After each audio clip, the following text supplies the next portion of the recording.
too. I love the movie, and obviously congratulations on all the acclaim you guys are getting for this award season. What was it like bringing this particular script back to life? Because I mean, it's been done so many times. Yeah. What was it that made it different for you this time around? I mean, you feel a responsibility to the prior, but I always approach stories from the same place, which is kind of understanding who the characters are, and then kind of when you start to figure out that Allie's going to be a person that has had the talent but hasn't had the confidence, and then you start to realize that Jack's obviously the trauma in his childhood and anchoring the alcoholism and the depression in like a real truthful place. One thing about the prior movies is like the suicide at the end in particular, spoiler alert, it felt a little glib, so it was very important for me and Bradley and everybody to get that right, and it required a lot of digging pretty deep in your own soul, try to find what's true. Well, it really seemed like it was a collaborative effort on all fronts. It sounded like Bradley was very involved, Gaga was very involved.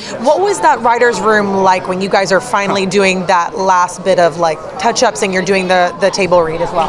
I mean, it's a pretty incredible feeling to have Lady Gaga trust you with her stories. I mean, I met her, I went out to her house, and the first time I ever met her, I turned a recorder on and we recorded.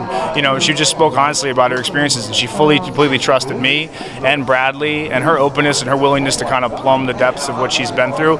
They brought an honesty to the script and the story that wouldn't have been there otherwise, honestly, because if we know and we tried to draw parallels, I would always kind of push Bradley to be like, what's it like for you? I don't really have so much problem with stardom, but Gaga opened up the music world and the experience of a young woman in the music world in a way that we never would have been able to access without her. So it was incredibly valuable.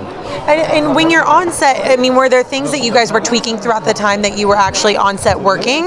Because I mean, there was a lot of elements of doing the stage and doing live performances. Did some things shift? Yeah, the narrative always shifts. And Jay Cassidy, the editor's always doing the final rewrite. And though Bradley's directing style too is they got a ton of alternate songs, and then he directed in a way, keep the camera rolling. You never know what you're going to get.